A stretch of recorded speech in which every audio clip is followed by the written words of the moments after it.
Welcome to a Wonder Junkie podcast. I'm your host, Ryan Anderson.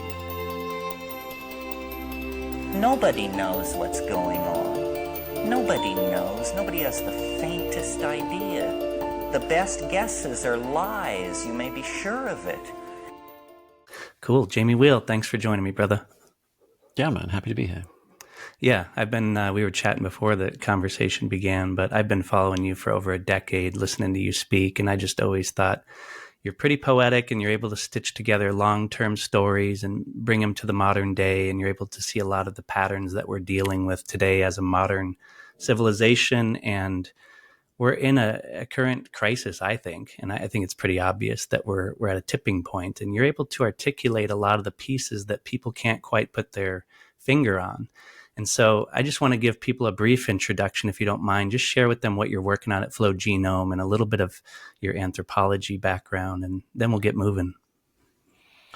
Yeah, sure. I mean, my life, I guess, has always been kind of evenly split between wanting to go and do real things in the real world and have super fun adventures and that kind of thing, and then also life of the mind, academia. So I went to grad school in Boulder and was literally spending, chunks of my time training in ski patrol and that kind of stuff. Had come out of a beach patrol background, so that was kind of my backdoor into first responder / wilderness medicine.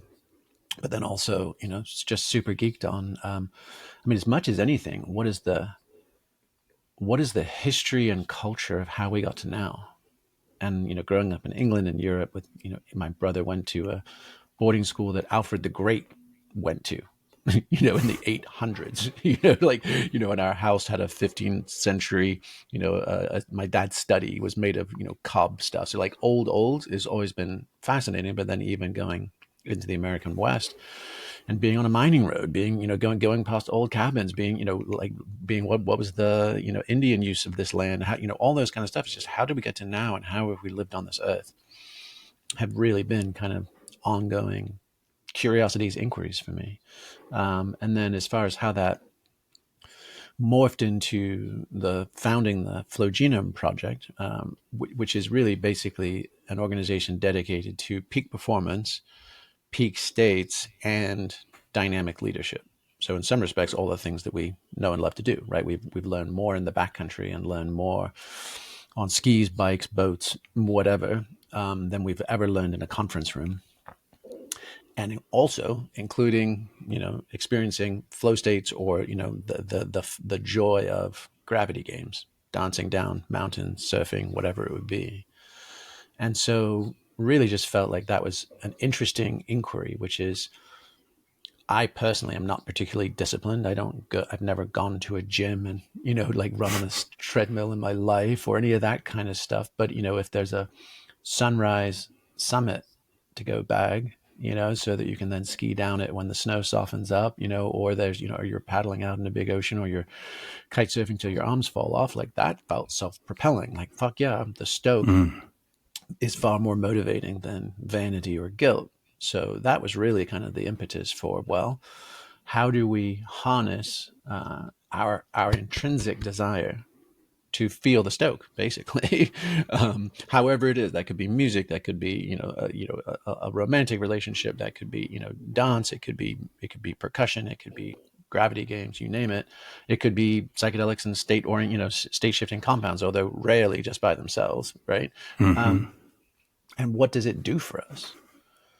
And it feels like it does a couple of things, which is number one, reminds you of what you've forgotten. So there's often a sense of like, oh yeah, okay. It's called anamnesis in the old Greek, right? You the forgetting of the forgetting. So you're like, oh yeah, I forgot who I am. I forgot what I'm here to do. I forgot the beautiful nature of things, whatever it might be. And then some version of, and here's your punch list. Here's your homework, right? Here's all the places you're not all that.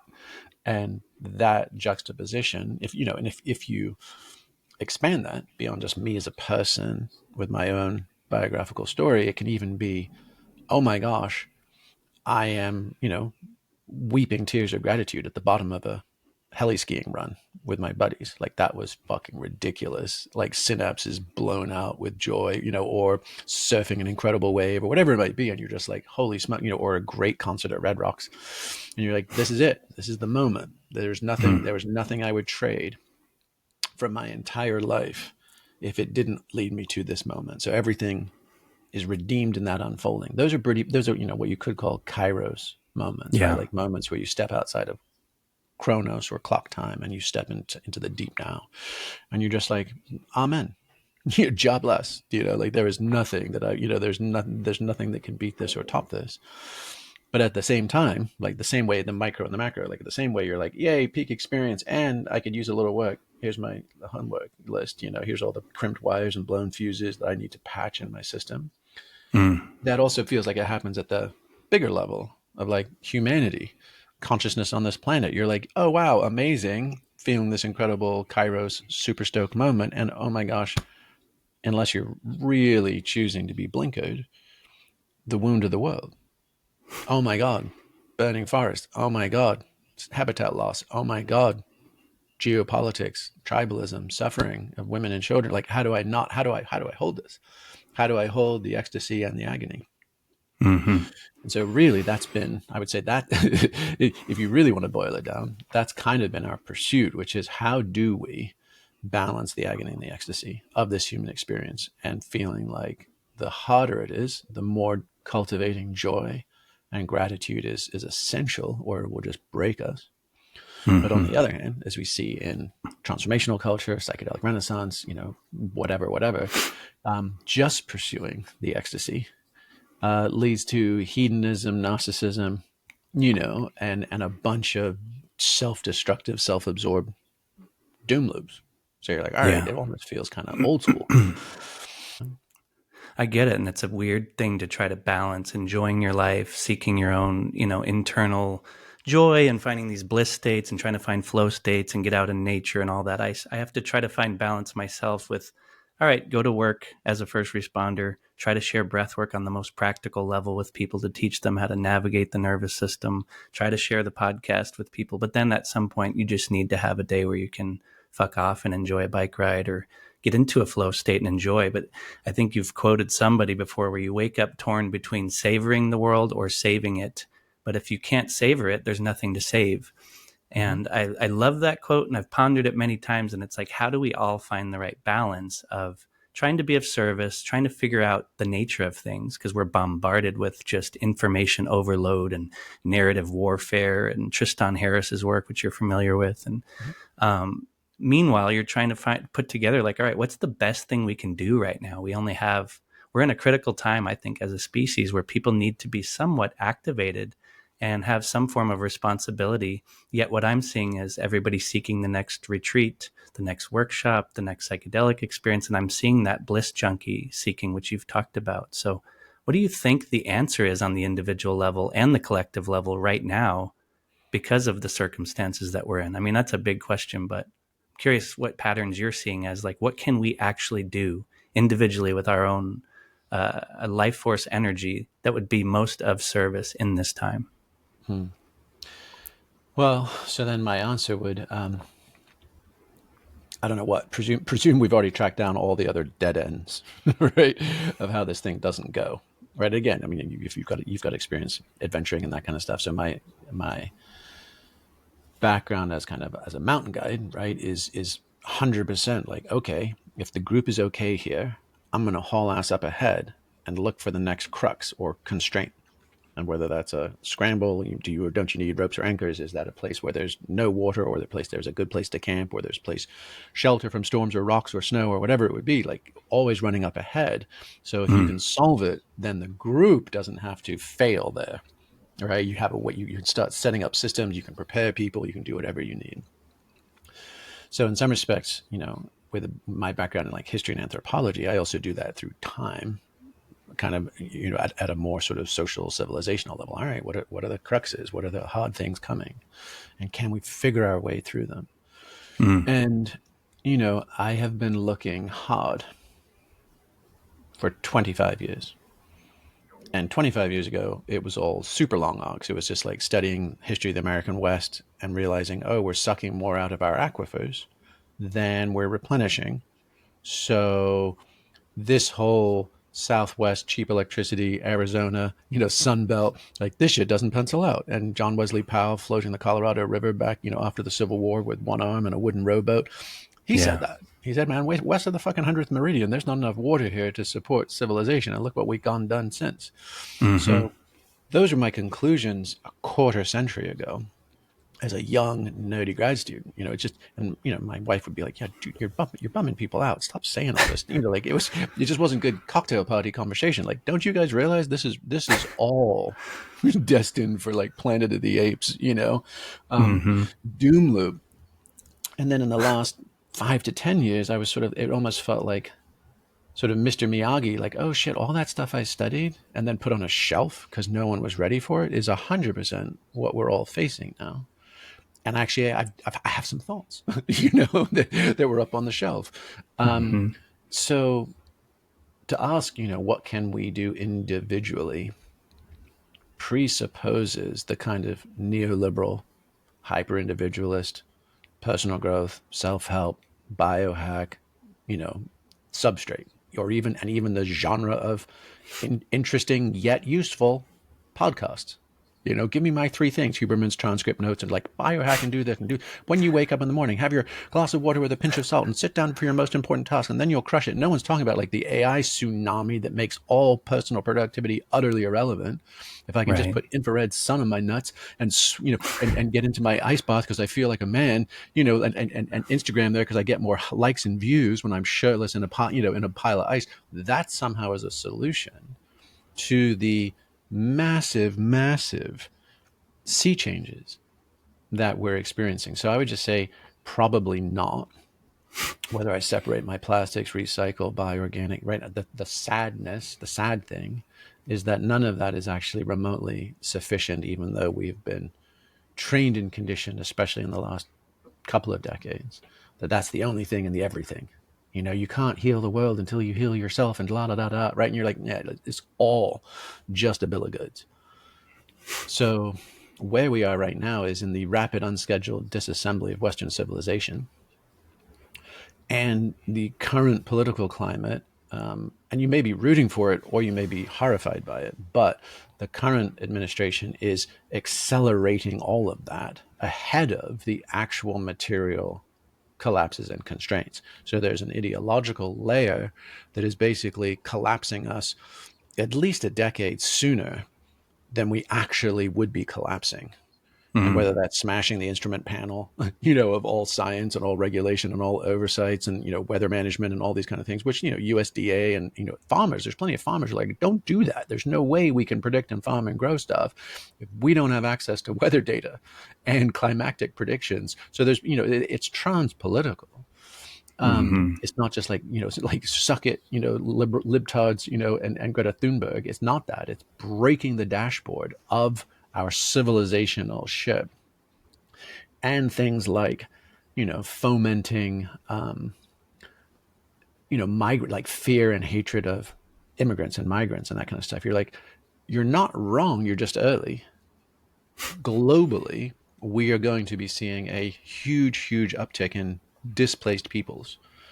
And you don't even have to, again, if climate change is a hyper object and it's felt weaponized and you believe that it's all a sham and these are just excuses by Klaus Schwab and the New World Order to put you in a 15-minute city and take away your hamburgers and your truck. Okay, whatever, set it aside. Just talk about, natural resources versus population and consumption rates. Do we have enough fresh water? Do we have arable topsoil? Right. And do we have habitable? I mean, I just read a thing on the black market explosion for olive oil in the Mediterranean right now, where they're literally like going into churches and sanctuaries and stealing olive oil left behind by families as offerings to their ancestors and chopping down trees. They're putting RFID tags in ancient olive trees because people are hacking them down and stealing them outright in the middle of the night. And you're like, what the fuck is going on here? And you're like, oh, these are the very same olive trees that have persisted in that arid environment for thousands of years. And they do something super cool where they even graft new shoots onto old trunks because the trunks have the root structure to be able to get down into what's left of the water. And like shit that has worked since biblical times is no longer working. Mm-hmm. And, and everybody's partying in the Mediterranean right now. You get all your, friends' pics from Ibiza and Mykonos and da-da-da-da. And, everybody's bouncing around. And you're like, oh, my God, the Mediterranean is a canary in the coal mine. Ibiza's water table is tanked, as is Mykonos's, as are all these places. They can't handle the influx of people, wildfires, collapse in the ecosystems. My olive oil, my organic olive oil at Whole Foods now costs 4 times as much, and so does my chocolate, and my coffee will too. And you're like, oh, what's going on? So these are all bigger than us. Is the long wind up to this. Yeah. I think we are sailing off the cliff into a significant civilizational decline that is being accelerated and meaningfully exacerbated by the culture wars and the politics, which is just a crying shame. I was just on a call with a super smart friend who sits on the Harvard board and various other things, and we were just discussing. He's investing in an AI company that is actually trying to do stuff in the real world. So it's not AI for the sake of AI and more digital stuff. It's AI to solve material physics problems and challenges in the world. And they're doing some cool shit with like capillary pipes that can shunt water without an additional, external energy source. So it's kind of a wicking system to move fluids, which you're like, okay, that could be really a very cool breakthrough if they can do all this stuff. Yeah. But we were just talking about, what Elon did with Doge, what Palantir is doing with being installed across all civilian databases, including everything from FAA and air traffic to NASA to IRS to, across the things. And in some respects, you could make a case that, let's just loosely say Doge as a placeholder for that kind of just rapid deconstruction of federal governments and systems and that kind of stuff. But in some ways, this, like when we went through quarantine and lockdown, right? There was a ton of stuff that like TED Talks and Singularity conferences and this and that were sort of slated to happen in 2030. And then as far as like the virtualization, you won't travel, you'll just telepresence on things like Zoom, but there'll be avatars and surround sound, and it'll be all really neat. And there'll be QR codes for payment, and no one will touch anything or see anyone, and it'll all just be delivery based and bots and drones and this and that. And everyone's like, yeah, whatever, maybe. I don't know if I even like that. I don't know if I want to play that game. And QR codes came out in South by Southwest, where we live in Austin, in like 2014. And they were on all the flyers and all the posts, and they just shat the bed. No one liked them. So they came out a while ago, and it wasn't until the forcing function of lockdown, and then suddenly QR codes are everywhere. And now now phones, you don't even have to go into your camera app. There's just a QR code scanner thing, right? So we've made those shifts. The same with remote work, the same with Zoom, all of these things. So COVID compressed a decade into a year, and suddenly things that were supposed to take 10 years to arrive are in our face and now usable. And you could make the same case that what we're experiencing with the, basically rampant destruction of our ability to steer all federal government apparatus, and not just corrupt deep state bureaucrats, and not just super woke fucking people doing transgender plays in Ecuador, Colombia, wherever the fuck, like aid workers, and ag workers, and and space scientists and brain scientists, all kinds of things. What's really happening is that it's basically accelerating the complete, like in destroying and firing hundreds of thousands of roles and putting in things like Palantir on very, very profitable private contracts, right? We've just compressed the next decade of the transition to AI. We're just hollowing out the workforce, and we're replacing it all with AI bots and agents. And so it's like, so in this 6 months alone, I don't think most people haven't wrapped their heads around this. But like this is, it has happened, it is happening. And our big, beautiful bill that just got passed, right? One of the provisions some people are tracking, most people are not, is the prohibition on any AI regulation by states for the next 10 years. Next 10 years, we won't have 10 years. This is going to take like 3 years. Exactly. And we will be living in a world that we don't recognize. And so in that respect, there are forces, fundamentally, there are players that have been playing a long game, and they've been playing with billions of dollars, not millions of dollars. And they've been playing for decades, not tweets. Right. And they're all coalescing around a semi-coherent point of view or perspective, which is some version of, social justice warriors suck and fuck them, and trans rights and all the extremes of the far left, right? Which completely shat the bed, both politically and culturally. Like they deserve to be put in timeout, but it's not a sufficient excuse to then break democracy as a response. right? And at the same time, you've got a lot of people who are like, hey, you got Christian theocratic nationalists, like who architected Project 2025. You've got techno utopians who are like, basically, we are post democracy. This is Curtis Yarvin, Peter Thiel, that whole Palantir, Alex Karp, who's, law school roommate with Thiel at Stanford. You got all those guys, and they don't give a fuck about America, about America's traditions, about its highest principles. They're like, we should be running this as technocrat, CEO, philosopher kings. Mm-hmm. I don't think a bunch of Americans signed off on that. I really don't. I don't think they're like, Right. yeah, George Washington, suck it, monkey, and Thomas Jefferson was a fucking cuck, and and let's redo this. But those guys are there. And then you have the Project 2025 folks that were like, actually, the biggest mistake America ever made was the entire 20th century from FDR on. They're like that stuff was liberal, communist, sus as fuck, atheist, and we're looking to dismantle it. And those guys are both like, our common enemy is the federal government and bureaucracy and anything remotely progressive, either legislatively, judicially, whatever it might be. And we're looking to rewind the clock. So we're a team.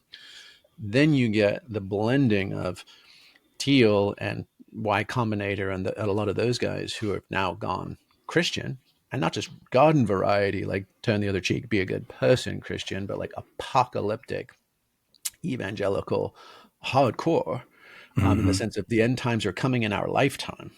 There is no point or need to plan for a longer term future. We want to arm Israel to the fucking teeth because an ultimate showdown in the Middle East precipitates the second coming of our guy. And oh, by the way, all the Jews convert to Christianity at the end anyway.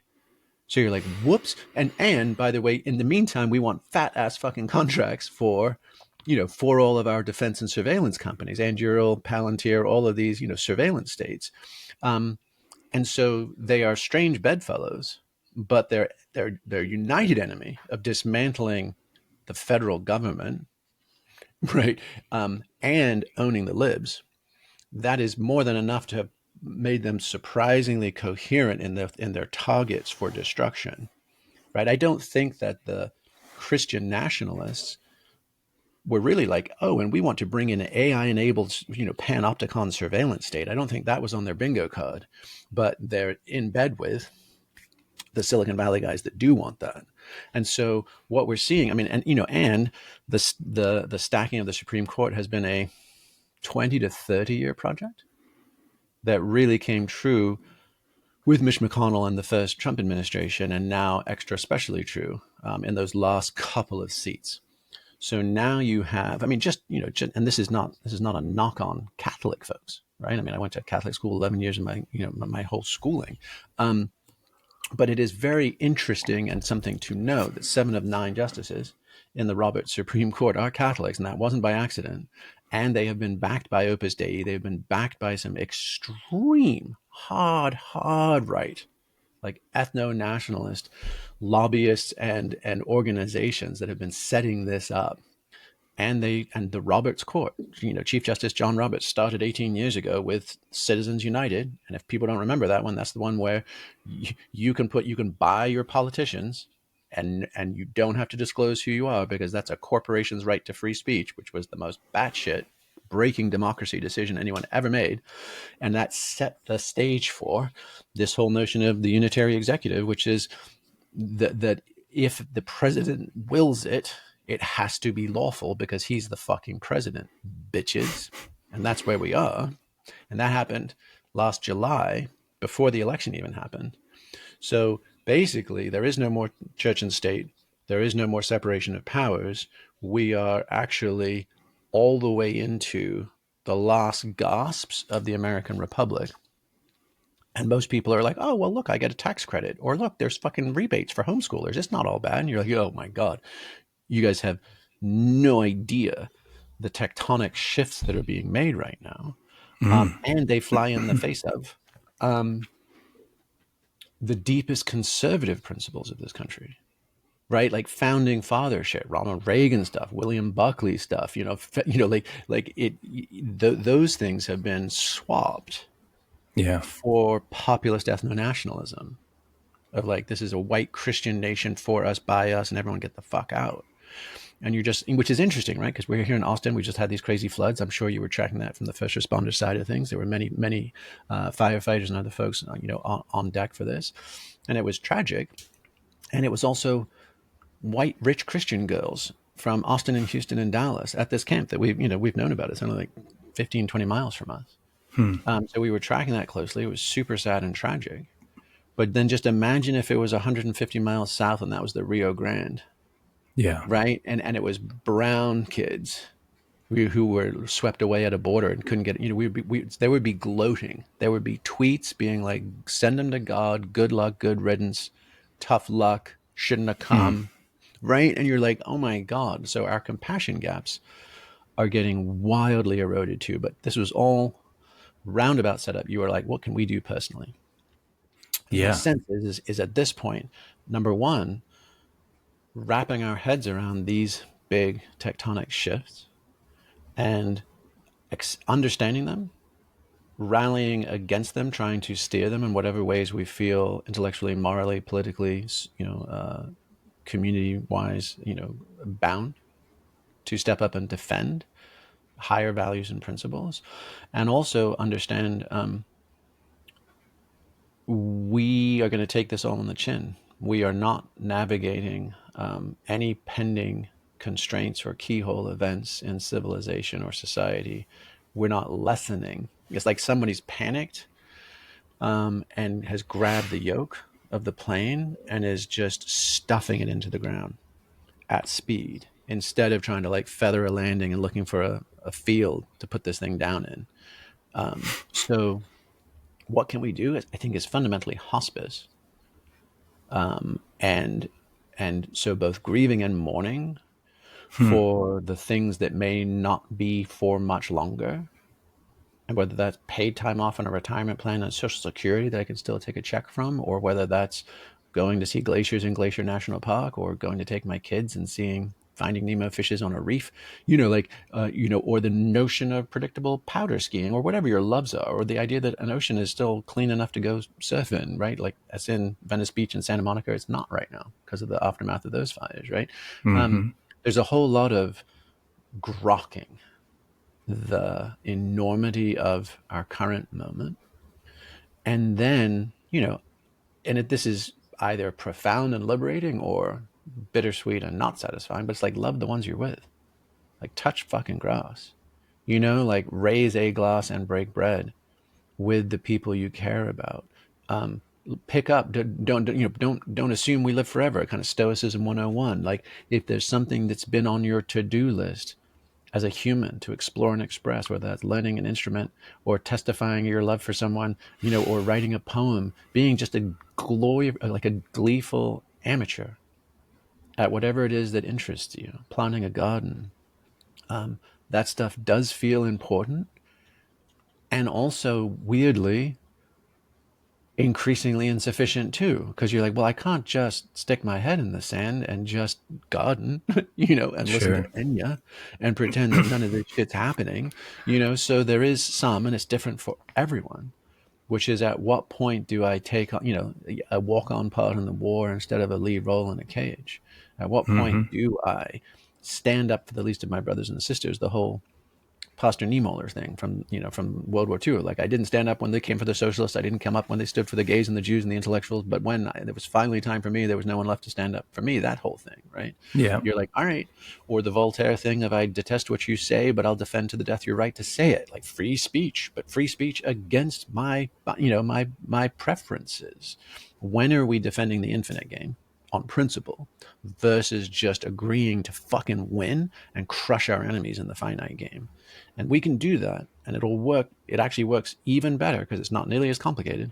It's us versus them, and we kick your ass, and we fucking might makes right. But we lose everything at the higher level of the infinite game, and right makes might. And so I don't think we've calculated that hangover yet.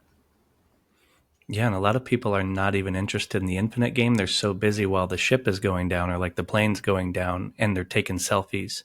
And they're, I just feel like that's the current status that I can see as the Soma effect of Brave New World, where everybody's just weapons of mass distraction. Everybody's paying attention to their own personal gain, narcissism, whatever you want to call it. and everyone's got these different ideas, like you wrote about in Recapture the Rapture, where everyone's got this grand narrative that technology is going to save us. You know, the people at Burning Man or the people at the psychedelic conferences, psychedelics are going to save the world. And it's like, no, I've seen a culture on psychedelics and it's not working. You know, and as powerful as tools they are, they're being somewhat hijacked by this idea of seek, seek, seek. Let's keep going back to the wishing well and getting high. And then everyone's wearing the big hats and the costumes and yoga studios and all these places where people are somewhat tuned into a lot of the important features that we all need to tap into. But it becomes sort of ucky. You know, I almost can't even go to any of these events. I went to last year's MAPS conference. I didn't go to this year's. I saw you speak there. And I think you were like the only one that had anything critical to say about it. And I never did see it because they recorded it, but I never saw it after that. I'm like, why is this narrative not the one being heard, you know? And I thought it was the most important speech given at the conference, to be honest. Well, thank you. I mean, yeah, I mean, I gave what I thought was actually a fairly straightforward talk to this year, but everyone's like, "Oh, that was spicy. Oh, you slammed everyone." I was like, I just thought I'd just take a pulse check on, so to just leave where we were on the thread, which was existential risk. What does one do in the midst of a hyper individualist society that's kind of sold us that what we do matters versus higher level structural analysis and political engagement and that kind of stuff. And I was just like, hey, there's a lot of stuff that's been happening at the tectonic level. I always think of it like we were down in Baja whale watching at this beautiful inlet, where all the gray whales come from Alaska down and give birth to their young. And our friends took our young son, out sea kayaking, and we were watching, and we're like, wait, the tide's leaving this lagoon through that strait right now. The tide is out, and this is a pumping. It was a big ass lagoon and a relatively narrow entrance, so it was just like a 5-knot current. And we're like, wow, you're not good enough boaters. In fact, Olympic boaters aren't good enough boaters to out paddle a 5-knot tide. So we're watching. They don't know the trouble they're in, but our son's on board, so we're noticing. And then certainly the local guys who have their panga are like, "What the fuck are those gringos doing?" Yeah. And sure enough, they didn't know it yet, but 15 minutes later they were in the shit, and so we had already set up rescue to go get them. And that kind of feels like the notion of what can I do as an individual.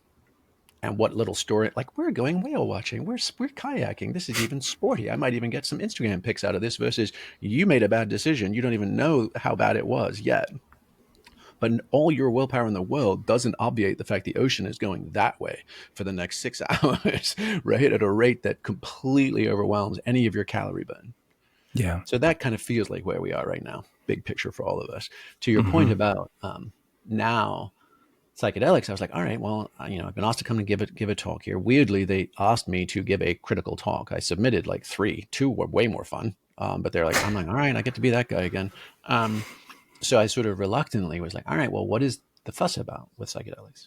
Why do we even have a conference like this? Why are there 10,000 people coming from all around the world to get together to discuss this stuff? What's up?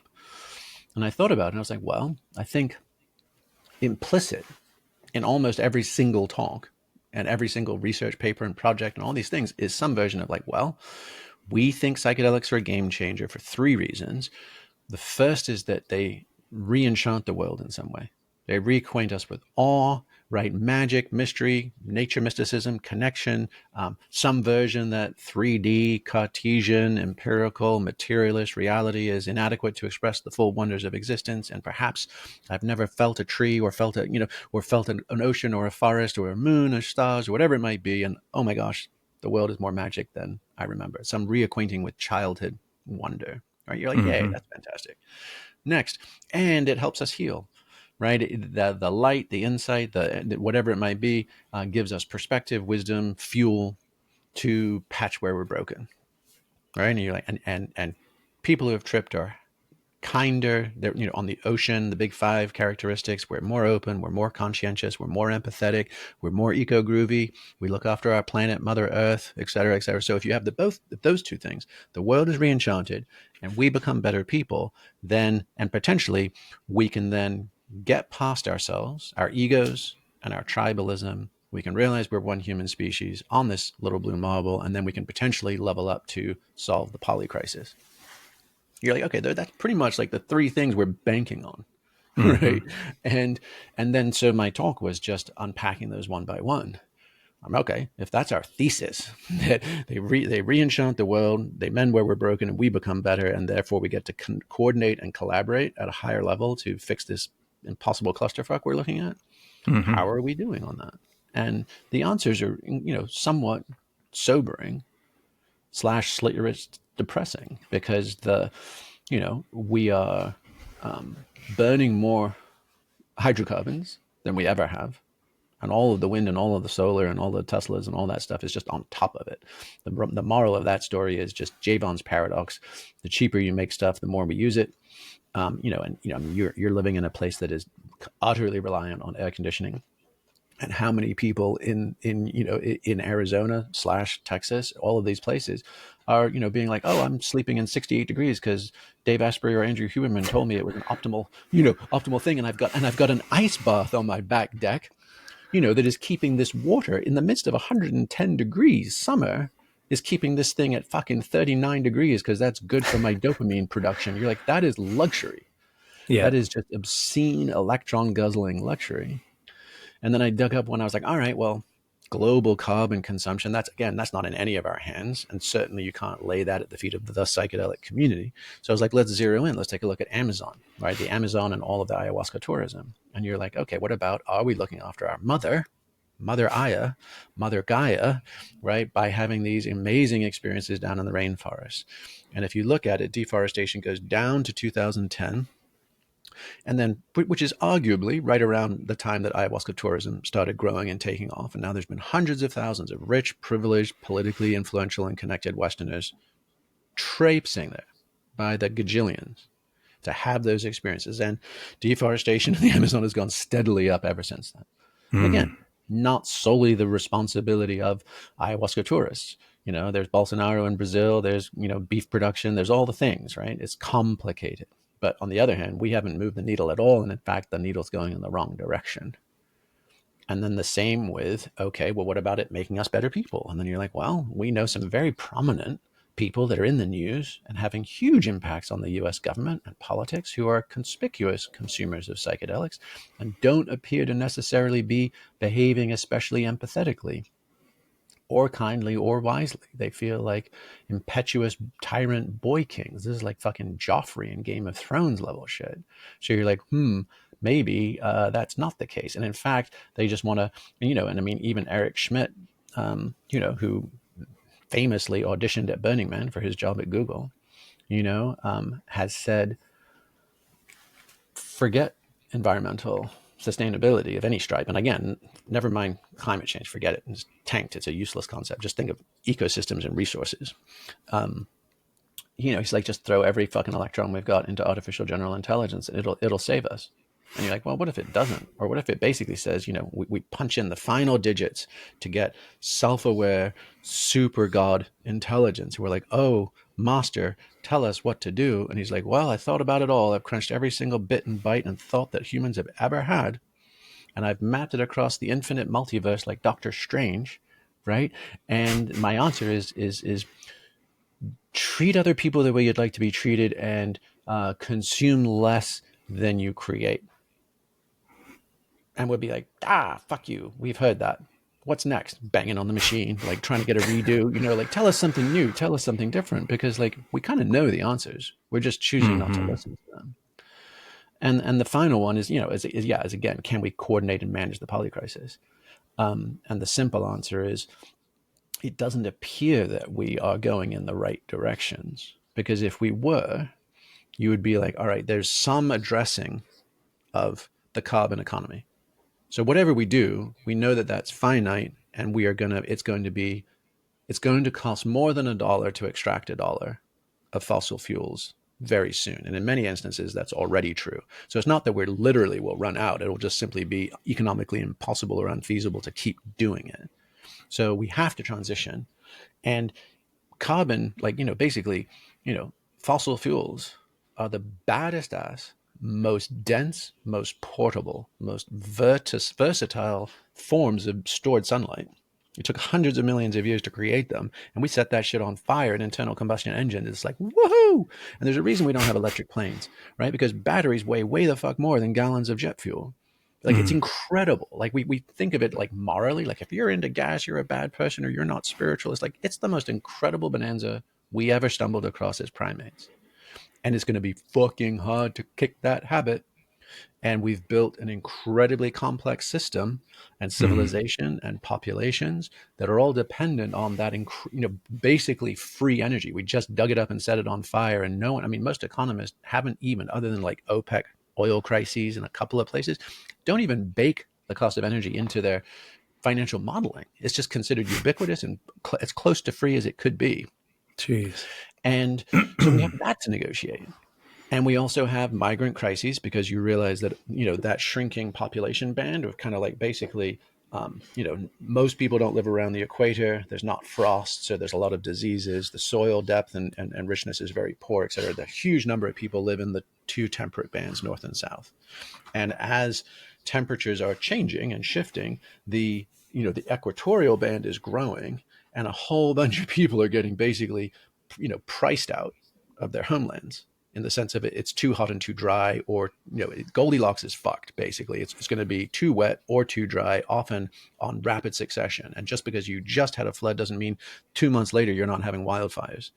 So the idea of like double jeopardy, of like God can't be unkind to both, in both directions. Like, yeah, he can. And as this comes undone, it's going to be increasingly like that. So you would, and then AI and disruption of jobs and all those things. So you're like, all right, if this is the lie of the land, you would think we would have coordinated efforts on how do we navigate a productive and, an ingenious transition off fossil fuels, and all of the above strategy.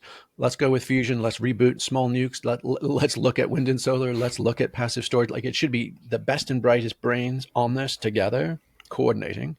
You would think there would have to be some policies as to how do we deal with all of these displaced people around the world in a way that is compassionate and coherent and financially feasible and militarily or strategically intelligent, right? Europe was just like, oh, we're not going to be Nazis, so everyone gets to come in, and it's broken the EU. So we know that, like, why, and if anybody has problems with it, you're like, you're a racist or you're a Nazi. Like, no, this is a real problem. What are compassionate conversations we can have? Because if the center, progressive, good-hearted, humanistic people are like, that's racist, then all you do is you just stoke alt-right backlashes. And you're seeing that across Europe, because they're like, fuck it, you guys suck. And a bunch of people in the middle are like, I'm terrified in my own hometown, and here's all these people from Somalia, from Afghanistan, from Iraq, from wherever it would be, with a bunch of displaced young men who grew up in refugee camps and or in civil wars. Life is cheap in those places, so and they have no future. And they're not buying into the Western democratic experiment.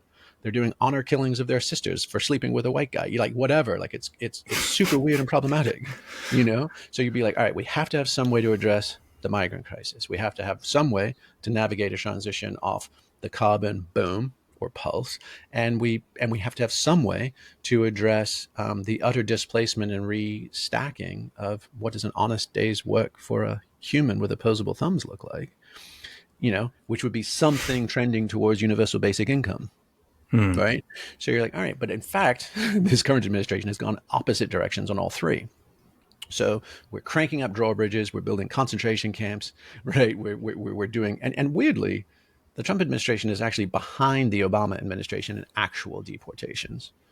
Right. So they're actually, so Stephen Miller's losing his mind about it. And now they're going to have another 150 billion. I think ICE is supposed to be on track to be like the 9th largest military in the world at this point, in the next 6 to 10 months as they pump through this new funding. But you're like, all right, we're not, Statue of Liberty's fucking tipped over. Give us your tired, your poor, your huddled masses yearning to breathe free. That shit's done.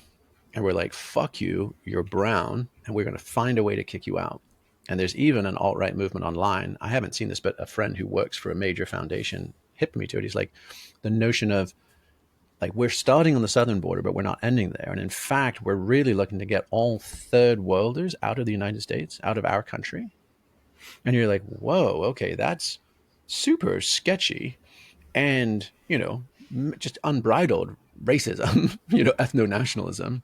And you're like, where does this end? And then the denaturalization, like even if you are an American, and the abolition of birthright citizenship, there's all sorts of things that are happening. It's all in the name of illegal immigration's out of control. But in fact, it's far more ideologically driven than that. So you're doing that. You would think UBI, Universal Basic Income, is a place we would probably be going super quickly because we're just going to have massive unemployment. Salesforce, Amazon, they're already like 50% of our coding is done by AI. I mean, we got our bank account just randomly canceled by Wells Fargo. We'd been business folks there for 30 years. We had millions of dollars going through that. We were in some respects kind of a platinum client, right? Mm-hmm. We just got a check like, sorry, your account's been closed because you didn't respond to an alert. And we're like, wait, what? And we went and sat with the people and they're like, oh, so sorry. Didn't mean to do that. That was a mistake. And it was like, oh, it was AI inside Wells Fargo running janky algorithms and completely missing forest for the trees and just turn shit off. Like that's happening across the board already, and we've just gutted Social Security, Medicare, Medicaid. We're going the opposite direction in funding Social Security, social net. Yeah, Social Security, not like the actual checks, but like the security of the societies. Those backstops are going in the opposite direction of UBI. We're not moving towards it. We're not taking steps towards it. We're actually drawing it back and leaving this more of a bare knuckles capitalist, sink or swim situation. And then we're also selling all public, selling off public lands because of the housing crisis, of which only 2% of those public lands are even habitable. Right. And we're selling them off to Utah mining and logging and ranching interests. So we're basically just seeing open season on the US of A, and this land is your land. So if you look at what's up for us, never mind geopolitics, you could throw in geopolitics, actually. Why don't we? Right? And you're like, okay, there's now a polarization to three major power brokers in the world. There's Russia, there's China, and there's us. And instead of maintaining what was arguably our most successful, best bang for buck spend, which was foreign aid, investment, USAID stuff, all of that, right?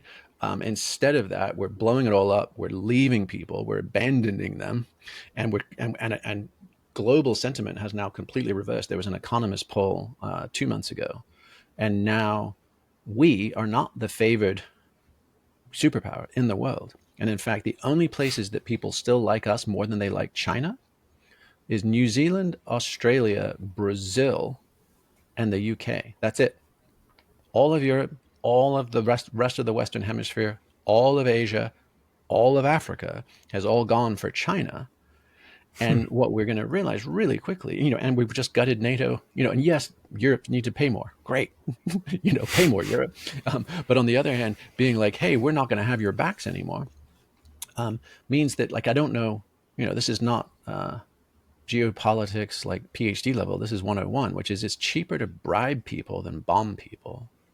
Right. So the idea of soft power isn't just liberal tears. It's not just we have an empathy virus, we care too much. It's straight up realpolitik. Like if you have people on side and in support of you, they don't come and find ways to blow themselves up out of despair in your bus stops and train stations and airports. They're not attacking, nor do they get in the back pocket of, right, your competing superpower, who's now like a mafia don, got them wrapped around their finger on debt and controlling their natural resources and controlling, all of that kind of stuff.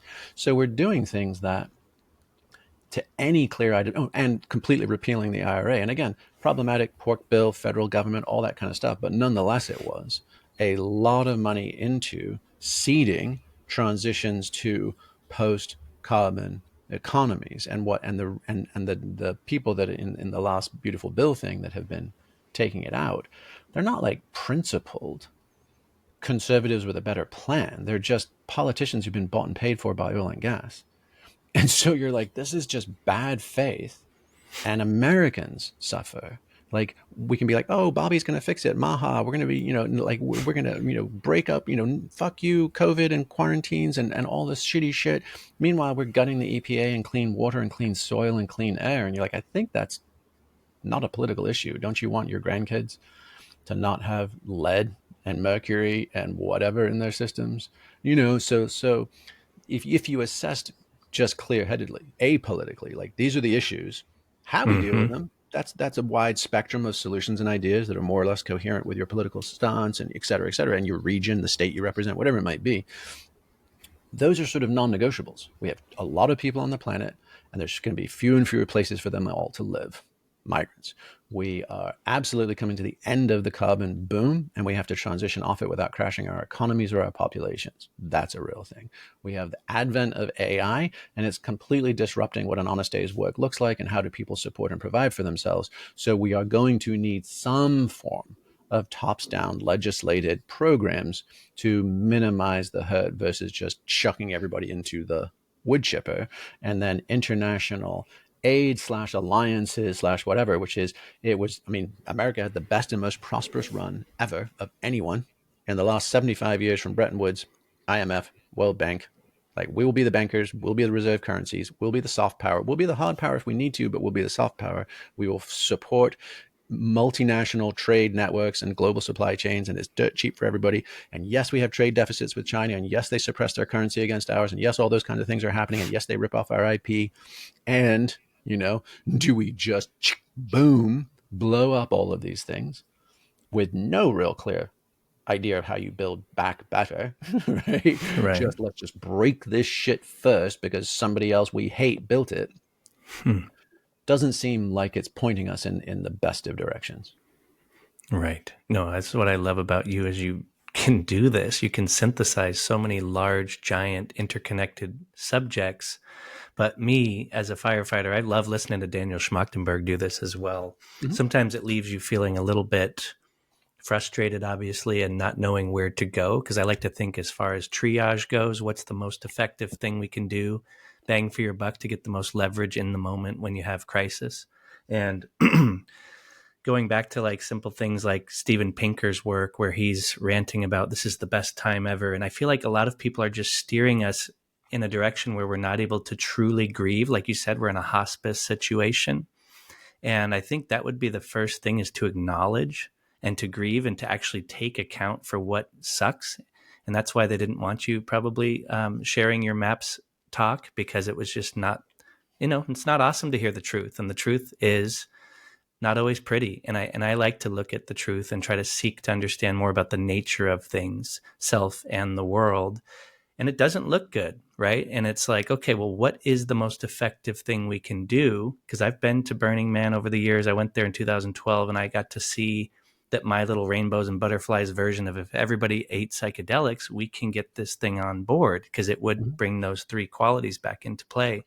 But I saw a couple people out there on that trip that made me really quickly realize that those people, there's some psychopaths that eat psychedelics, and the people that are in positions of power that are going to use them, they're just going to amplify themselves and double down on what they're doing. So I don't know exactly what the solution is. I see people being manipulated by the weapons of mass distraction more than ever now. And I feel like that is the antidote to getting everybody on board and away from this tribalistic way of thinking where we're all pitting against each other over these super lame things that have nothing to do with the actual stuff that we need to get ourselves together and have a mission and a plan. We need to be on board with a similar value. There's no coordinating people right now. We're so divided. And that's, I think, orchestrated and engineered, right? Unfortunately. Yeah, no, Yuval Harari has been talking about this, and I don't think he's wrong. Like, I don't agree with him on all things, but I think his point that the potentially sort of biggest liability of AI is to rupture our shared sense of truth and reality via the stories we tell. Right? That is a real thing, and that's cherries on top of decades of this happening. Right? I mentioned Citizens United, right? That Supreme Court decision 18 years ago that unlocked dark money into politics. It was how Elon was able to just throw down. His wasn't secret, but there's plenty of corporations and ultra high net worth individuals that are buying politicians and buying American democracy. That would be a problem, and far more people would be up in arms about it if we knew about it. Right. But another one was also the fairness doctrine. And we just saw this with Paramount and CBS rolling over. I mean, everybody's just rolled over. ABC did it as well to Trump. These are just basically, $14 million, $18 million, completely winnable lawsuits against Trump's nuisance suits about help, you misedited Kamala and that made me sad. So I need to get paid, but you can kick down money to my library and I won't obstruct your big merger that's coming up, and the same with Google, the same with ABC, all of these things. They've just rolled over on Fourth Estate, okay, the independent media. Which, by the way, back to founding fathers, we're like, Fourth Estate is essential.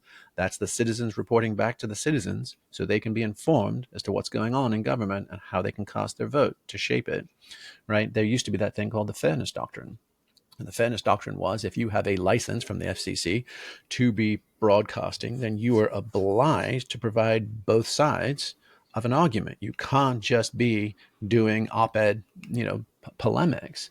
And when that went away, that was kind of kicking out the stool, right, from any kind of fair and independent. So like people go on Fox News or they go on any hard right channels or they go on MSNBC or wherever it would be.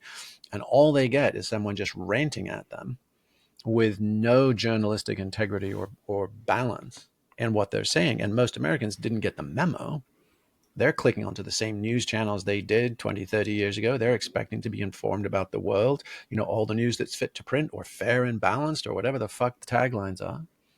And most American citizens are profoundly underinformed and misinformed as to the state of play and what's going on. And when you ask them, to your point about weapons of mass distraction and this kind of stuff, what I've noticed is most people kind of blurble out a few sort of fuzzy talking points that have just kind of conveniently let them thinking that everything's good and they're on the right side of history or money or whatever it be. And then you ask a few follow-up questions and they sort of get vague and fuzzy and they're like, well, I don't really know what's in that big, beautiful bill, or I don't really understand what Doge was doing, or I thought USAID was doing like tranny fucking plays or rubbers, condoms to Gaza.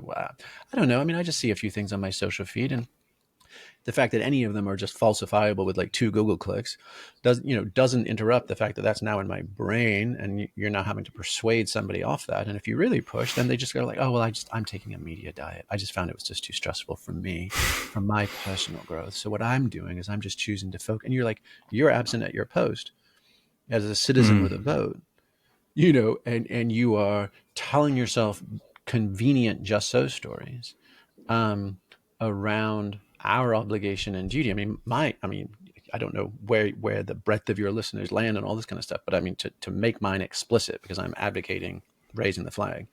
5 years ago, I was just wailing on the far left. And it was just like, you guys are tearing down American democracy, our history, the best parts of our infinite game, right? And took tons of arrows from that side. At this point, I am most concerned about ethno-nationalist, techno-theocratic, apocalypticism and what it's doing to them. But my stand is super not sexy. My stand is for, we need, in a healthy political democratic ecosystem, you cannot and should not ever aim for getting everybody singing out of the same hymn book. Like, that's totalitarianism. That's what Stalin and Mao tried. It doesn't end well, right? What you want in a healthy political ecosystem is really smart progressive voices, really smart conservative voices, a sprinkling of radical voices to make sure they don't get too entrenched. And we need to have at this shit. And it needs to be 49-51 decisions all the way through that leave everybody unhappy and slightly pissed off, but it kind of works. And that's the notion of that. There's a guy, John Gray, at the London School of Economics that has written a lot about this kind of stuff. And, he introduced a term that I found super helpful, which is agonistic liberalism, which means not everyone out of, the same hymn book. Agonistic, like antagonistic, like we're actually at each other's fucking throats, but we're agreeing to play by the rules of the infinite game. Balance, separation of powers, checks and balances, all the separation of church and state, free speech, right? All of those kind of due process, civil rights, all that stuff. And it sucks. And we never get our way 100%. And, it's the Churchill thing of it's the worst form of government except for all the others we've tried. So that's where I would stand. And I would take a stand for just us getting to keep playing that dysfunctional, shitty game where we kind of inch our way towards a more perfect union, right? It's not Hmm. sexy. What's far more sexy is they fucking suck and they're to blame for all of our problems. Let's go get them. Like that's a way to rally a crowd. Yeah. So this higher level one is it's somewhat, in some respects, it's at risk of being too subtle Yeah, we need to to cut through the noise. settle down on the righteousness too, and the idea that people that think differently than you are bad. It needs to be that we all have conversations with people that disagree with us, and I think that's one of the things I love about most of my good friends is that we disagree on a lot of really important things, but we're able to still break bread and do Hmm. things together. Even working at the fire department, there's guys that don't think at all like me about any of the things I'm thinking about, but I love working with them because at the end of the day, they are good dads, good husbands. They can do a really functional job and actually perform a value and a form of service in a really high stress incident. I'm like, I've always really loved that about my job is it's kept me pretty grounded. And I Hmm. think I probably would have went off the rails 15 years ago or something if I had jumped into the psychedelic world and I hadn't had the balancing act of being around just these homegrown humans that have different value structures. And what I'm seeing is people just doubling down on this narcissistic. I think it's the social dilemma that we saw with Tristan Harris. I think that might be the biggest issue as far as getting everybody so distracted and so divided Hmm. that we need some humility here, and we need to start unplugging a little bit more and having the conversations with the people in our communities and with the people that don't think like us. But that's just one of the things I could bring forth is Yeah, unplugging a little bit from social media for sure and trying to find yeah, real yeah. sources of information. Well, and to your point, right? I mean, I thought explicitly, which is how on earth do we get past all the culture war stuff? Because it does feel like it's just, and people are showing that now, right? I mean, it used to be 20 years ago, it was far more of a deal breaker within families that you married outside your race and creed, right? Like Right. that was bad news. Most people did not sign off on that. Now people are fine with that, but if you marry across the political aisle, it's a total schism. So we have Yeah. become far more separated based on ideologies. And even like Hutus and Tutsis, I didn't realize this, but I mean, ethnically they're exactly the same. That was a division that was caused by colonialism, and basically it was farmers, farmers versus herders, with the Tutsis being reinforced by the colonial power. So it's a pseudo division, but it was enough to chop each other to ribbons, and still is, Mm. with tragic outcomes.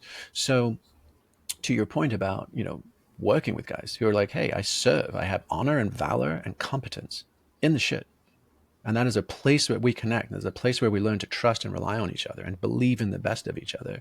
I think is super powerful and profound. And so if you think of like nesting dolls or extending circles, there's myself, there's my family, my community, and then kind of country or world, right? And like basically we just need to ask each other, how far out do you see where we share interests? So if we're neighbors and there's a flood, we're passing sandbags and buckets. Or if there's a fire, same drill, right? What's the future of our local school for our kids? What's the health of our soils or our river? Like we should be, and hopefully can be aligned around those things. Although there's fragmentation in school districts and all kinds of shit now needlessly, right? But we Hmm. should be able to be like, we care about the same things. Now, do I need to believe that leather shoes are murder, and I'm a PETA vegan, and you are wearing leather hiking boots, and you're a murderer? And you're like, okay, let's just zoom it back to where we do share, and can we agree to be relational in those places? So you can just ask, do you believe that the solution is planting 1 trillion trees, or do you believe the solution is drill, baby, drill? Okay, we're not aligned on that, right? Maybe we diverge on, do we believe there's a God in the sky, and I've accepted him as my father, or do I believe that the universe is intelligent or senseless? Okay, right? But can we come back and find our common ground? And can we do that in our neighborhoods, in our families, our neighborhoods, and our communities first? Because if we can't do that, then I mean, clearly there's no one coming to save us. And whether that is Yeah. FEMA, which is about to get decommissioned, as I'm sure you know, right? Like, or, and or social security checks, or, a sky god and his second coming. Like more or less, we're probably on our own for the foreseeable future. So we better get better at doing the family, friends, and neighbor thing. Yeah. What are you currently writing your book about? Especially like when you wrote Recapture the Rapture, I remember you saying like you couldn't write fast enough because you felt like it was moving so quickly and you needed to get the message out, and it was like trying to update as you're writing. I'm sure you're in the same situation. And I'm curious, like How do you even write, by the way? Like, do you just do it in the morning and just try to riff, or what's your style and what are you writing about? Yeah, I mean, it's a trick, right? I was just, commiserating with my wife Julie. I was like, "Fuck, man! Last time I wrote was COVID. Like lockdown helped. Like I was late to deliver a Oh, book, and then we were just mm-hmm. shut in our house. And I was like, all right, I'm guessing. And my editor was like, we're shipping this thing when we said we were. You've got some writing to do. I'm like, all right. Mm. So that was super duper helpful. Right now, I'm somewhat stretched and scattered because I'm also writing things for Substack, and I'm kind of writing slightly more topical things as they come up. And there was a period for the several months in the first half of this year where I'm like, the rate of change and the rate of destruction that is happening around us is now outpacing any slower story to tell. Like even if I nailed the thing I'm trying to write, will it even matter in 18 months when it comes into the world? Mm. So that kind of like stalled me for a bit where I'm just like, fuck, okay, I might just be being overtaken by the events of history. I kind of feel like the thesis of the current project is sort of, hey, I think all of our maps are broken. They no longer match the reality we're in, but probably didn't match the reality we've been in all along, like evolution, civilization. How did we get to this moment? And as a result, what are the questions we ask? Like, is progress real? Are things getting better and better, or are things, are we in a fourth turning? Are we in a great cycle? Are we into a wood chipper of destruction? Like that matters. Do we think it's going high and to the right and we just need to buckle down and go through the tough spots because it gets better? Or have we overcooked, overclocked in some meaningful way and we're now into a crash? Or if we're not into a crash, this world's corrupt and let's crash it, right? Accelerationists like Steve Bannon and some other people who are just like, blow this fucking thing up. It's not salvageable. And then our people are going to rebuild this exactly right on the other side. Super dangerous ideas, right? Why is there evil and suffering in the world? Right. And we will be seeing more and more of it. And in Ukraine and Gaza have been the first extremely online wars, and they've completely shaped public perception, political influence, all that kind of stuff. How will we handle watching billions of people die over the coming few decades? Like, we're not built for that. The compassion fatigue, all of it, right? How do we do these things? So understanding a story that actually maps and explains, hey, evolution is amoral and it just creates new stuff, novelty. And boom bust is a very, very effective way of creating new stuff. So forest fires, capitalism, booms and busts, great depressions, all of that stuff just generates novelty. And that's what evolution does. So if we're like, why is there evil in the world? You're like, well, most of the time, I mean, there's for sure flat out dark psychopaths, but the majority of the evil we experience is just, we're in the wood chipper of creation and destruction, and it sucks to be on the down cycle. Mm. Right? So understanding that is super helpful. Is there a point to history? Is it a circle or is it a line? Like that matters as to whether we buckle down and we're getting to greener pastures, or whether we duck and cover and we're about to become mulch. Hmm. And then what does the future look like? So those are the questions that I am trying to ask and answer in some way that's fun, some way that's kind of like Guns, Germs, and Steel meets Sapiens, like in some kind of interesting exploratory way. But the real reason for it, I mean, I'm intellectually, stimulated by it. I think it's a neat problem to try and answer that I don't see anybody else answering. So that's why I'd be curious to burn the calories. But also, Mm-hmm. it's what stories can we tell our kids?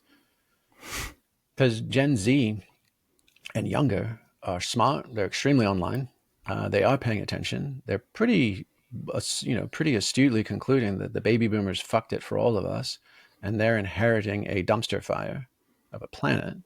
And many of them are choosing not to have kids. They are succumbing to diseases of despair. They, don't believe that there is a future worth living into. Right? There's all sorts of super sad and intense consequences to this for that generation. So how do we tell them a story that leaves room for hope and doesn't sugarcoat our current moment and has explanations that aren't just so stories? Like, oh, well, Adam and Eve fucked it, and so that we live with original sin, or like, oh, we were greedy capitalist colonialist pigs and we've got what's coming to us, or whatever. Right? And actually grounds this in a way that increases our courage, increases our resilience, increases our ingenuity, but doesn't deny the fact that we are in for a hard landing from the world that we inherited. I love that. Yeah, we could definitely tell a more inspirational story to the younger generation. I think that would be helpful, especially now. I think these young kids are more nihilistic just because they can see the patterns. It's pretty Mm-hmm. obvious. And so it'd be nice to inspire them. So that's really a difficult book, it sounds like, to write. And I've known that you like Pema Chodron and Joanna Macy and these people. Mm-hmm. Are you infusing the book with some of those quadrants of Dharma and just, I'm sure it's being infused with some of that stuff, if you don't mind speaking to that? Yeah, I mean, if folks don't know, Pema Chodron is a well-known Tibetan nun slash abbess. She wrote a book a long time ago called When Things Fall Apart, which was sort of just a beautiful, it's basically the opposite of like agro tech biohack bro, we can solve this and levitate. It's much more like, no, the human experience is got a lot of grief in it, a lot of tragedy and a lot of impossible trade-offs, and sit with it. And sitting with it is actually where you will find your center, not forever trying to bypass the train wreck. And Joanna Macy, who's, kind of retired from public teaching now, but, is a sort of Zen Buddhist and ecologist, and another super wise kind of grandmother, has spoken explicitly to like the world ahead, not just Buddhist, presence, but like, okay, what's actually going on in the world we live in. And, she calls this moment the great unraveling, which is a sort of almost organic, knitting and yarn metaphor, but like, yeah, we are probably disassembling modernity, on purpose and by accident.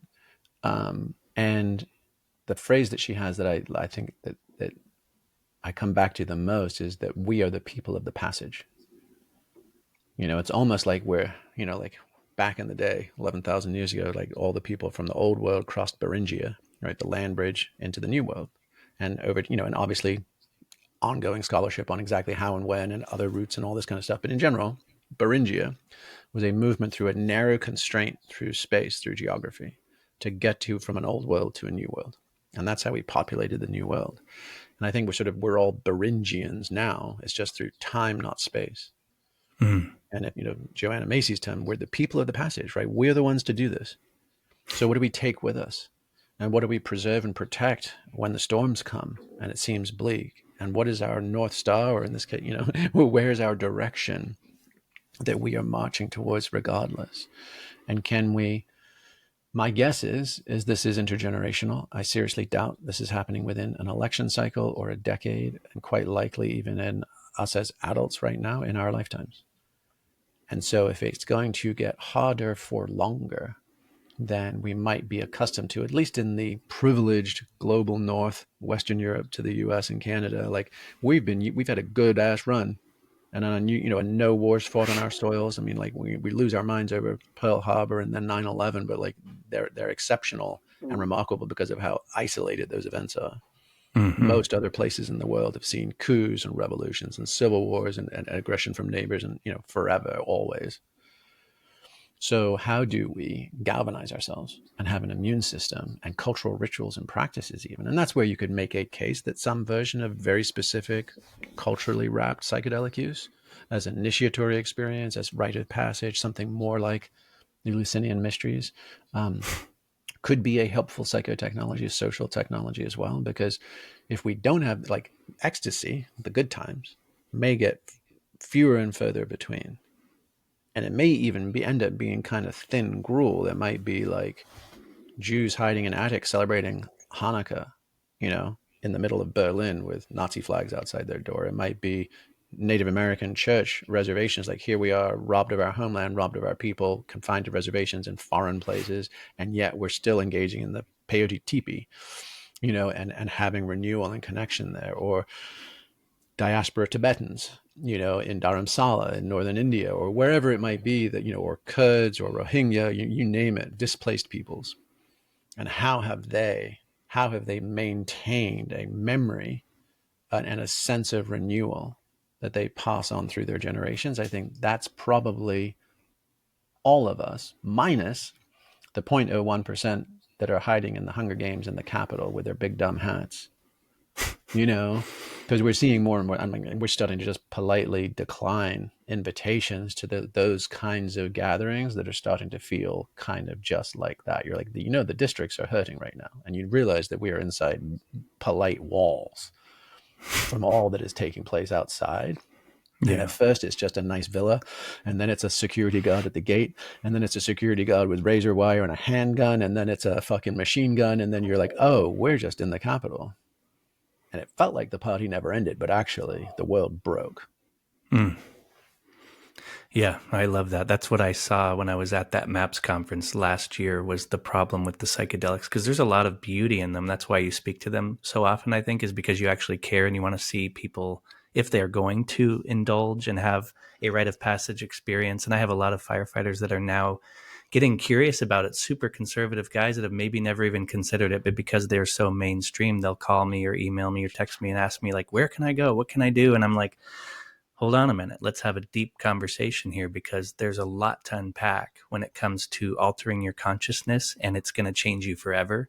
And now we have ketamine clinics all over the place and everybody's glorifying it, but no one talks about how powerful of an experience these things are, and why is ketamine the most popular, of course, and what's wrong with the guy in the room when you're under the influence of a psychedelic and you're in a hypnotic state and you're in a suggestible state, and that person's probably not qualified because we scaled 30 million clinics in 2 years.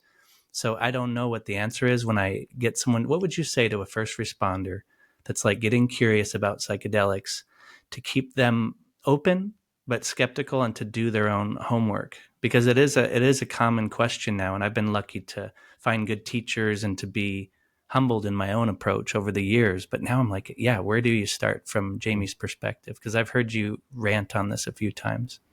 Rant, that's such a strong word. I would hope opine. I would hope reflect. I would hope mull on it. Yeah. Poetically rant. Well, no, I mean, look, the reason I don't pull punches on the conchy psychedelic community is you guys should fucking know better. You have access to all the tools and all the toys, and considerable to extreme amounts of privilege. And if you guys aren't turning into the Knights Templar meets the Jedi on behalf of humanity, fuck you, you're self-indulging. So that's underneath my strong critique of that space is that if this isn't working for you lot, who have done your IFS and your float tanks and your ketamine and your breathwork and your toad and your Aya and you're still self-absorbed douchebags, and the only thing that's changed is the cost of your fancy costumes you buy on Etsy. That's insufferable, because then that really, like, it invalidates the whole thesis that this could save the world. Totally. Right? And I noticed that way back. I mean, this was probably 2016 to 2018. There was an initial wave. It's happening again, but there was an initial wave of like, oh, if we can only get the Silicon Valley billionaires, who are all mostly burners or burner curious, to try 5-MeO, right? And then that will launch them to God consciousness. And then we will have access to, and this is kind of the self-absorbed little courtiers, right? All the people who gather around the private jets and the private parties and all this. Then we will get to redirect all that capital to saving the world. So we get to keep having our party, amazing, and we get to tell ourselves we're saving the world, even better. And what I noticed, and I was paying attention, I was like, all right, I'm waiting. Are any of these centibillionaires going to sign over any of their stuff? Actually, no. Who did it? The divorced wives and widows of Steve Jobs and Jeff Bezos have done more philanthropy, and Melinda Gates, right? Like those three, Lauren Jobs, right? Mackenzie Scott, and the other one, like they have given away more than any of the dudes who made it. And those dudes have all been trying all the things. But to your point, if you are given access to the keys to the kingdom via a unearned wisdom, right? Carl Jung's concept, right? If you're just like, hey, pop this pipe, take this pill, go to Burning Man, have some sparkle pony girlies around you, and let's think that polyamory is the evolution of human consciousness, and that's your entry point. It will only ever aggrandize your ego and boost your sense of entitlement. Versus, imagine, the Cathars, the Templars, whomever, some super secret esoteric society, the Licinian Mysteries, and they're like, okay, home slice, you're nobody. You're nobody. And this thing is way bigger and longer and older and richer and deeper and truer than you'll ever be. If you step up to this gate, you commit ahead of time to act on what you've been shown. Now, are you ready? And until there's that a priori, like ahead of time, ethical commitment to be of service, then you're only going to end up with egomaniacs on the other side. And no one's doing that. They're all like pushing the drug first ahead of a ritual, ahead of a ceremony, ahead of an initiation, and for sure ahead of any cultural context or container. They would hold who ought you be and how ought you behave as an initiate into these mysteries. And we're seeing that even with, we're seeing that also with the high net worth Silicon Valley funders of the psychedelic renaissance, right? They're late to the game. I mean, most of them were psychedelic novices into their 30s and even 40s. And it's like, oh, and now you're the custodians of these 1,000-year mystery traditions? No, you're not. You're a fucking douchebag who just has a few more sparkly lights to your credit and a sense of messianic self-aggrandizement and appointment. You haven't submitted yourself to either your maker at the highest level or a, community of practice or lineage. So we're seeing, the complete, and it would make sense, right? I mean, at no point in history ever have those compounds been consumed and shared in anything other than sacred, ritualized, spiritual, religious context and culture, right? And community. And instead, we're pouring them into a market-based system with, FDA approvals and patentable drugs and, and return on investments and, et cetera, et cetera, et cetera. And, to me, the litmus when I knew for sure, there were a bunch of indicators, but the absolute final nail in the coffin on the success of the current psychedelic renaissance was when 3 or 4 years ago, I suppose, is when it roughly went. MAPS, the central organization who was doing the nonprofit thing, and they were trying to get MDMA approved and then also produce and distribute it to licensed therapists. And they were going to do that also as a nonprofit drug company, so an innovation. And they would then say, hey, and any of the profits we make, and we won't just profiteer off this, like Johnson & Johnson with their esketamine and that kind of stuff. We will try and do this fair and reasonably. We will put that back into the nonprofit mission. And you're like, beautiful. My God, that's killer. And completely congruent with the supposed states you're supposed to get to of compassion, empathy, non-striving, non-acquisition of material things, right? It was congruent. And then a critical mass of the high net worth funders who had in fact been like, oh, well, you guys invited us to Burning Man in whenever, 2000, 2010, 2015. And I had a profound initiatory experience and you got my spoiled rich son off opiates with an iboga ceremony, or you healed my marriage with an ayahuasca ceremony with my partner in the jungle, whatever it would be, right? You guys introduced me to these mysteries. They profoundly shaped, mended, healed, and inspired my life and the life of my family. Like, I am forever grateful. And that's why I write checks to MAPS to support this mission. I am now an acolyte, right? I'm an ambassador. I'm an apostle of this mystery tradition, whatever it is and whatever strange shape it's taking as a nonprofit working in the world today. But that's what I'm doing. And then 3 or 4 years ago, they're like, yeah, I don't know, man. I really don't know if I'm going to keep stroking checks to you guys because you guys are a nonprofit and that's just kind of setting my money on fire. And over here, there's all of these fucking venture capitalist startups that have been spun up precisely because of your 40 years of selfless service to this mission. But now I can get some fucking ROI on my capital and capitalists are going to capitalize. So I think I'm going over here. And that left MAPS dead in the water. No ability to raise funds, and they had to make deals with devils to the point where they have had to completely sell and shift and change their entire position, an entire perspective. And what we will get is Prozac Nation 2.0, venture capitalist led and directed. The therapy will get stripped out and replaced with AI therapists and bots. The drugs will be priced on the open market according to whatever they can get for them. And the entire mystery and magic of it from the very same people that you hoped. And it worked, right? Like the whole idea, let's bring them to Burning Man. Let's facilitate a burger in Buiti, or the Amazon. Let's take the movers and shakers of our world, give them the flash, give them the psychedelic initiation, and then hopefully they will redirect some of that excessive capital they have their mitts on, and we will get to steer the ship, and we will get to bring this forth. And the moment there was an opportunity for additional personal profit and power, they all fucking bent in the wind. Mm. So you're like, all right, we need stronger medicine than that. And we're out of bullets on the drugs. Like if 5-MeO doesn't turn you into a bodhisattva, nothing's gonna. Right.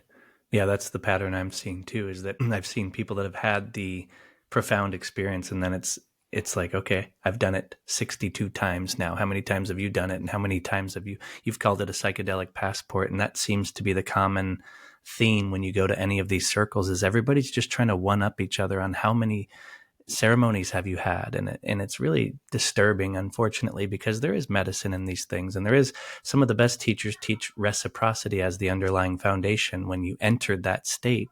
But now it's like, no, there's more marketing and bling, and everybody wants to be the goddess and the god, and there's just, it's unfortunate, and then it turns people off too, like the average conservative first responder that sees that shit when it comes to breath work or any of the marketing of spirituality.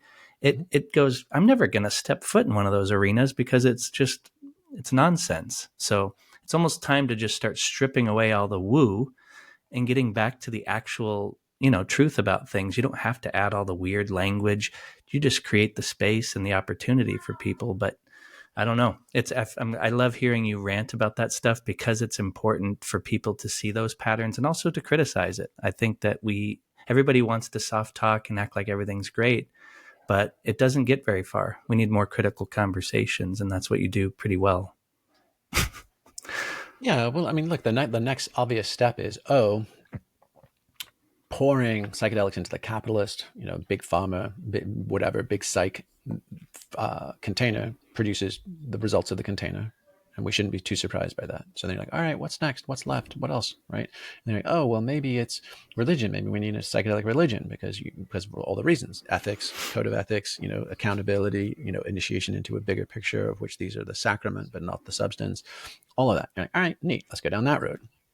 And you're sort of like, okay, 90% of the people who are standing up psychedelic churches right now have no business doing so. Right, it's the kind of Cincinnatus 101. The only leader worthy of leading is the one who doesn't want to grab the ring, and these fuckers want to grab the ring, and or just have stress-free, legalized party people to project their new age gobbledygook onto an unsuspecting yet neuroplastically susceptible audience. You're like, oh, that's not going to work.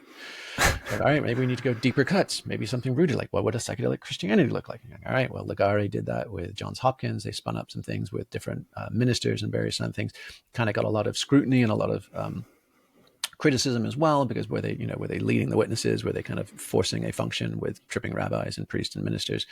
But you're like, all right, and then now what we're seeing is this complete reshuffling of the deck in the psychedelic space, where it is being meaningfully redirected around MAGA to MAHA political access, right? So we're going through that realm. It's going to veterans exclusively, but not just PTSD veterans, but veterans plus Ibogaine, as the recent Texas passing and all that kind of stuff. So you're like, okay, so a complete shifting of the guards. The hippies are out.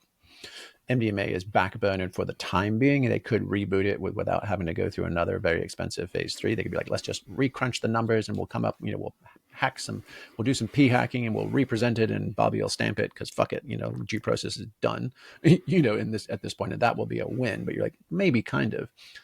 But what you're seeing right now, or at least what I'm seeing right now, is a curious intersection of apocalyptic Christianity plus psychedelic certainty. And so rather than there being like a psychedelic Christianity that potentially, and you could do this with mystical Islam, you could do this with Kabbalistic Judaism, you could do this with Hinduism, you could do it across the world. I'm just speaking into our kind of cultural norm. Where you might be like, oh, wow, this is Brian Marescu, that buddy of ours, in his book, The Immortality Key, right? You could be like, oh, maybe Christianity was always psychedelic at its super secret core.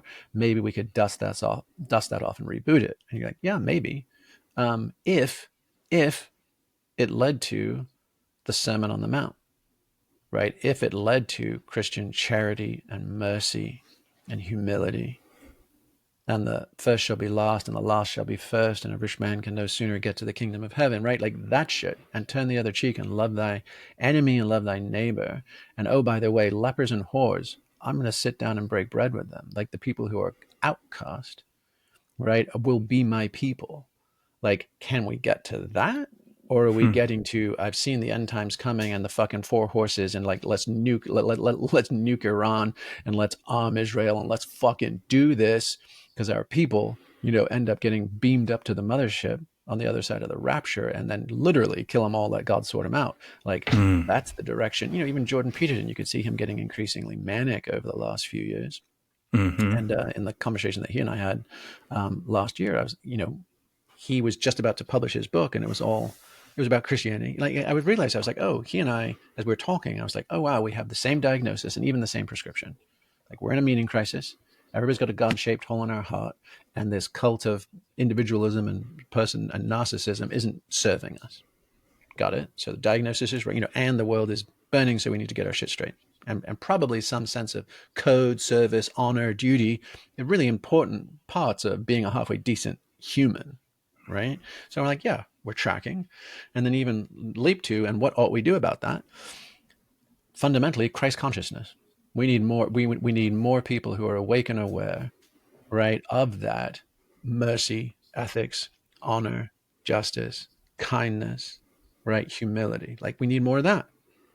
And I realized, oh shit. So we're diagnosing the situation the same. We even think the solution is roughly the same. Our method to get there was completely different. Right. So what I laid out in that last book, Recapture the Rapture, was, hey, we need to die before we die. Here are some body brain practices that let us do that. And if we do that, maybe we can access sort of soul force, like Martin Luther King's idea. Maybe we can access satyagraha, same idea, but Gandhi's original of like, can we just be courageous on behalf of the least of my brothers and sisters and step up and send those kind of like shockwaves through history, politics, etc. Like if we all just said enough's enough, and with our eyes alight and our hearts open and our heads up, can we just take a stand for goodness, truth, and beauty? And like that was my little humble, back of the envelope. I think this might work, and if it doesn't work right now, we might need it later. And Jordan's was, I'm going to write a book about like 5 Old Testament stories of a wrathful, vengeful desert god wagging his finger and slinging fucking lightning bolts and beating up on the fucking libs. Because authority. And I was like, oh Christ, like literally, like why did you choose Old Testament solutions to this? Right? Yeah. Versus again, Sermon on the Mount, which is arguably like the thing that, and there's different historical arguments, but like that was revolutionary. It wasn't just the pharaohs and the kings and the emperors that were divine and got to go to heaven. It was everyone. Right. It was the sense that everybody is a child of God. And as a result of that, everybody, and it's the baby steps towards all men are created equal and entitled to life, liberty, and the pursuit of happiness. Like you can make it, there is a clear intellectual and spiritual philosophical through line from early Christian method, Augustine and Aquinas, right, all the way through to the Enlightenment and to the founding of this country. And it's pretty sweet. It's pretty rare. It's fragile, and so you're like, all right, is the solution then we put this in form into religion? And you're like, yeah, maybe, but right, the current vectors are actually that we're just going to get, if we get anything, is increasingly zealous apocalyptic Christianity of like antichrists and demon, and it's dualistic and it's Manichaean, it's us versus them, it's good versus evil. It's not what the Nazarene said, which was dissolve all your rules and regulations and all your petty tribal shit and let me turn over the tables of the money changers who are looking to profit off the sacred, right? And let me make this point so explicit to you that the last shall be first and the first shall be last, right? And it's all sorted. So my sense is in this, to sum this up and kind of hopefully with somewhat of a bow, is what side you're on right now, what narrative or story or structure you're using to kind of explain reality and, and understand who your people are and who your people aren't. My sense is that we're not just entering or approaching the singularity, it's the intertwingularity. Everybody's stories, there's not a single story that is going to turn out to be quote unquote true, right? They're all getting sucked down the drain pipe of time and space into this intertwining singularity. And they'll all get, it's crazy right now, right? We literally can't tell up from down and who's team good guy and who's team bad guy. And our Tesla's a sign of I'm a liberal progressive, or a Tesla's a sign, or is a Cybertruck a sign of I'm in for Elon, is the Matrix and getting red pilled a good thing or a bad thing? Like, is Star Wars dope, or is it fucking the best story ever from our childhood? Like, we don't fucking know anymore, right? But what we will know is at the end, imagine if there is the great sorting hat. Imagine if there is St. Peter at the pearly gates, like whatever, we pull up and shoot, and it will be, were you coming from fear or were you coming from love? Right? Were you on team human, right? On behalf of everybody else, or had you succumbed to some version of vengeful tribalism? And it won't matter the uniform. It won't matter the insignia. It won't matter the flag. That's all going to get washed out. That's just surface level shit. What will matter is, where was your heart and how did you treat the least of your brothers and sisters? I love it. Yeah. I can picture so many people in my life that I would trust with my life.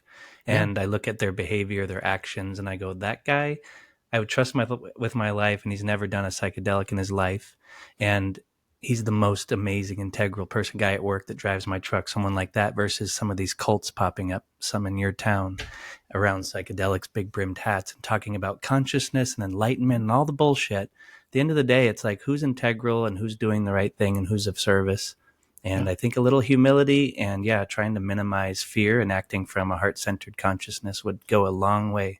Humility and lack of righteousness. I feel like everyone's so certain about everything. And it's like, you don't know shit. We don't know much, And so we need a little humility. So this has been fun, Jamie. Yeah. I always ask everybody, if you were going to die today, what would you want to share with the world? Good Lord. If I was going to die, how about tomorrow? Do you just give me till tomorrow? Sure, tomorrow. Right, so I'm going to die tomorrow.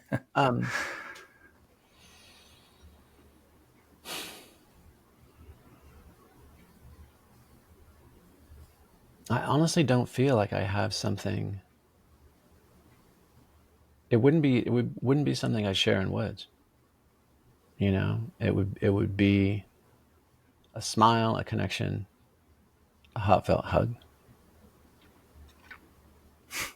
I will say this, right? This one, because I just shared this with a friend. This was passed down from a buddy of mine who was in Delta Force, and he was dropped off for his training in the forest. I think it's Fort Bragg is maybe where they do, but it's like 10,000 acres or more. And he was left there overnight, and the whole thing was, you have to find your way back and fight your way back. And if you make your way back to base, then you've got the badge, and if not, you're booted. And there he was, cold, tired, hungry, totally stressed out as a young, not cadet, but whatever they're calling them. And then in a fallen log carved into the tree, it just said, "Remember who you are. There is no finish line." It's powerful. Yeah, I love that, Jamie. Thanks for doing this, man. I always love hearing you speak, and capturing you and sharing you with other people is important. So that's why I wanted to have you on. So this was fun. I appreciate it, man. Thanks for having me. Thank you. Thank you for listening to the episode. Be sure to subscribe to the show on Spotify, YouTube, and iTunes, and rate the show. I hope you enjoyed the episode. What we call reality is in fact nothing more than a culturally sanctioned and linguistically reinforced hallucination.